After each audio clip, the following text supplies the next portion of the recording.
y'all, it's June 3rd and this is my video journal on commitment, which I've been putting off for about 2 weeks. I wrote pages on it a few weeks ago and did not commit to it. So this is me showing up for myself. And yeah, we're just gonna read through this and see what my thoughts are at the end. All my life, I've sort of felt awed in the way that other people my age are not, and how I can't commit to a goal, a project, an idea without lingering in it. I used to sit during group projects and try to absorb all of the information being thrown around during brainstorming, and frantically tried to include every single idea from every single person. A main point in an English essay was my greatest enemy, because how could I find just one main point in this sea of ideas and knowledge and history and all of these topics that we were encouraged by? My high school English teacher was one person who was simultaneously infuriated with me all of the time, but also the woman who would submit my writing for contests and petition and competitions and be my champion in my writing. It's bad grammar. Sorry, Mrs. Garner. I remember being given a direct prompt in 10th grade about consistency. Some topics chosen by my peers were sports and academic classes and reading. And I, for the first time, was excited to have my topic ready, and I was first. I was first to have my topic ready. I was the first kid in my class to get up from my seat to ask my teacher, can I use this topic? That topic was music, my French horn to be exact. I started playing the French horn in 6th grade behind my peers when I transferred to this school, and I made a commitment to be better, to catch up, because they were already in book 2 and I didn't even have an embouchure built up yet. So I'd haul my horn home from the bus about half a mile up and back all of the time, practicing every night. And when I didn't, something felt like it was missing. I stopped playing consistently when I had to move in with my mom in 11th grade, halfway through 11th grade, but I never should have. I still tell people that I play, even though I haven't consistently since 2019. I can only imagine how I wrote that essay and what I did to convince my teacher to allow me to submit it in a competition that I had no business entering and absolutely no business meddling in.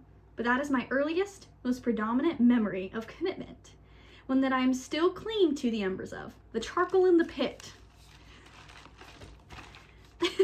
I love this. And I guess what I'm hoping is that I'm not alone. Mostly that I'm not alone in needing to try again, because I want to try so bad, but I'm so scared of, well, being bad. And I think that's the stem of my commitment issue. And so we circle around to the beginning. I was so proud of my French horn and my consistency and how I could do what I said that I could. I did solos for contests and always came away with high marks. This was the first thing that didn't make me feel better than others first. It was gratifying in and of itself to perform and to exist knowing that I could play this beautiful, complex instrument for myself. And writing this, it hit me that I can do that. I have a horn in my music room. I just have to stop being so scared of trying, because maybe it's not actually the commitment that I'm afraid of, but the anxiety surrounding it, around what could happen, how things could go wrong, but that they won't. We are allowed to indulge and enjoy. I love the feeling of committing, so I'm allowed to just do it. I start filming long videos and never finish them because I get scared of the camera or the angle isn't perfect and I hate the lighting, but it should still exist. I have a couch in my room that I thought I would use for when my friends came over, but I never keep it cleaned off. And maybe I'm allowed to exist, and the comfort that I feel in my music and my deep breaths can just exist. My tea kettle can be dirty and I can spill things. I can be bad. I don't have to be perfect. But the greatest disservice that I could provide is not trying. To not pick up the horn, to not fix my car, to not use or get rid of the couch, to just stop altogether. The greatest disservice that I could serve is stopping. Yikes. And I guess this was my deep dive into my brain this week. Allow yourself to try and fail, because you're only going to be disappointed if you don't. Maybe your fear isn't the commitment. Maybe it's the pieces of the puzzle that you don't have yet, that you won't have until you try. I'm still afraid of commitment, and I'm allowed to be scared of what I don't know, but that shouldn't stop me. This reflection is crazy, and I do feel better, and I'm going to go play my horn. is what I wrote a couple of weeks ago. My relationship with commitment has changed drastically over the years. The horn, as I said, was my first commitment that I was proud of and that was gratifying, and I felt it deep in my heart and in my chest.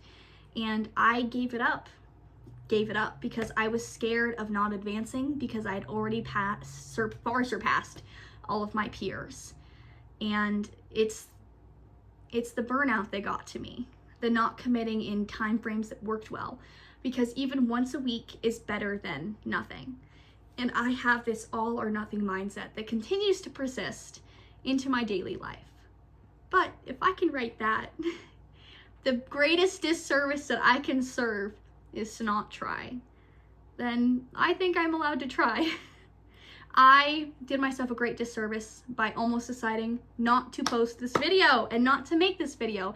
I filmed my little clips and I calmed the cats down and put them down for their nap, and I got it all ready and I got ready, and I almost didn't want to do this.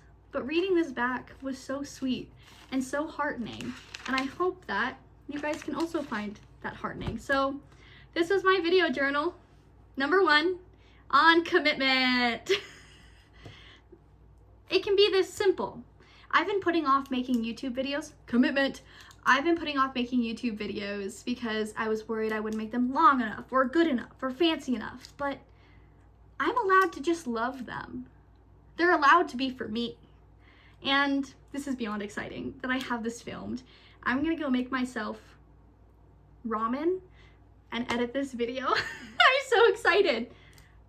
I'm done. That's so precious, and now I have a piece of me forever. I'm so excited. Okay, anyways, thank you for coming to my video journal. I love you so much, and I'll see you in the next one. Bye.